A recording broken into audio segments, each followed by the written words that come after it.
ASDWebs.com। Bangladeshi নায়ক নায়িকাদের আসল নাম। সিনেমা জগতে এসে নিজেদের কর্মকাণ্ডের পাশাপাশি নিজেদের আসল নামও বদলে ফেলেছেন অনেক নায়ক নায়িকারা। অভিনয় জগতে প্রবেশ করার পরপর নিজেদের আসল নাম ভুলে গিয়ে নতুন নামে পরিচিত হয়েছেন অনেক তারকারা। ASDWebs.com-এর পক্ষ থেকে আজ আপনাদের জানাবো বাংলাদেশের সেরা কয়েকজন নায়ক নায়িকার আসল নাম। শুরুতেই রয়েছে শাকিব খান। ঢাকাই সিনেমার কিং খান খ্যাত সুপারস্টার শাকিব ASDWebs.com। খান। কিন্তু শাকিব খান তার আসল নাম নয়।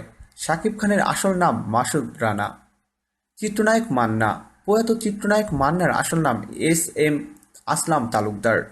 1984 সালে সিনেমা জগতে পা রাখেন তিনি। চিত্রনায়িকা মৌসুমী। বাংলাদেশের জনপ্রিয় চিত্রনায়িকা মৌসুমী। আমরা সবাই তাকে মৌসুমী নামে চিনলেও তার আসল নাম আরিফা আক্তার জামান। সালমান শাহ। প্রয়াত চিত্রনায়ক সালমান শাহ। আমরা সবাই তাকে সালমান শাহ নামে চিনলেও তার আসল নাম শাহরিয়ার ইমন চৌধুরী। শাবনূর। জনপ্রিয় চিত্রনায়িকা শাবনূর। আমরা অনেকেই হয়তো তার আসল নাম জানি না। ASDWebs.com। নায়িকা শাবনূরের আসল নাম শারমিন নাহার নূপুর। পূর্ণিমা।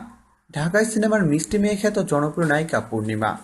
পূর্ণিমার নামটিও তার আসল নাম নয়, তার আসল নাম রীতা। মাহিয়া মাহি।